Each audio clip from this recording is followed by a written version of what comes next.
Hey guys, just wanted to talk about a little what I'm going through right now. Um, Not that big a deal, but sort of doing what happens when you have a long plane ride is I'm trying to sync my sleeping patterns to a certain hour. Um, and what I usually do works pretty much every time. It sometimes it still will take a few days, but it which isn't great, but you can usually get it on track. You just might not feel perfect the next few days. So basically, all you just do is you just don't fall asleep once you land or once you get there. Excuse me. Don't fall asleep. Yeah. Until the hour that you would usually like to. Now, the best way to do this is, or it's especially easier if you have someone there, and or I'd say the number one thing is that it's still light time when you're there. So like if you're somebody who um, if you want to fall asleep at like 11 o'clock, um, it's and you land at like I don't know, let's say 5 a.m. So you'd have to stay up that whole time, which could be pretty hard. I meant 11. If you want to fall asleep at 11 p.m., but you land at 5 a.m., it might be kind of hard. Now it's not that big of a difference because it's like that's a 6 hour.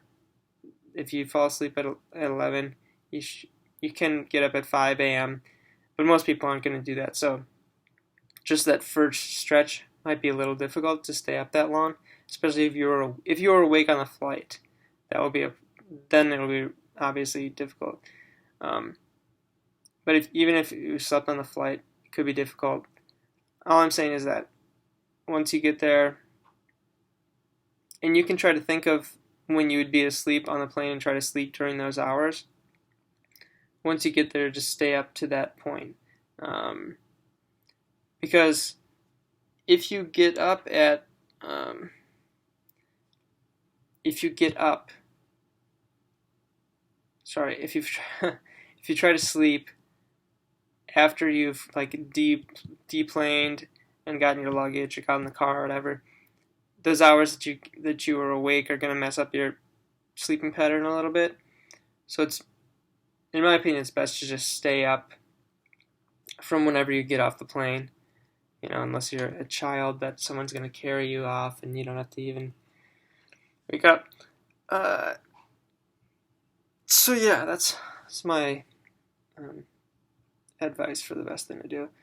With me, I just tried to do that now today, and uh, I think my mistake was that I laid down and my room was quite dark, and so you kind of lull yourself into sleep um, a little too quickly, and so that messed it up. So, but should be all right. Uh, so yeah, I was gonna say. So if you land at like midnight or whatever, since that would be a time you would be asleep, then I would try to just try to fall asleep then. See if you can sleep as long as you can, and then whenever you wake up, try to stay up until the next or until 11 p.m. I hope that makes sense. Could probably draw a chart, make it easier, but not that big a deal, not that big of a problem. Just thought it might help somebody else out there. So yeah, basically just try to get to your exact sleeping pattern right away if you can. Um, Things to stay awake for that first little period. Like I said, light, sound, get up moving around. If you have a friend, that's great. You know, it just works out perfectly if you have a friend that you're visiting, because they'll probably be like, hey, let's go out and do something. Let's go out to eat, and you'll just acclimate pretty quickly. But yeah, hope that advice helps you guys at least a little bit. Thanks for watching. God bless. Love ya.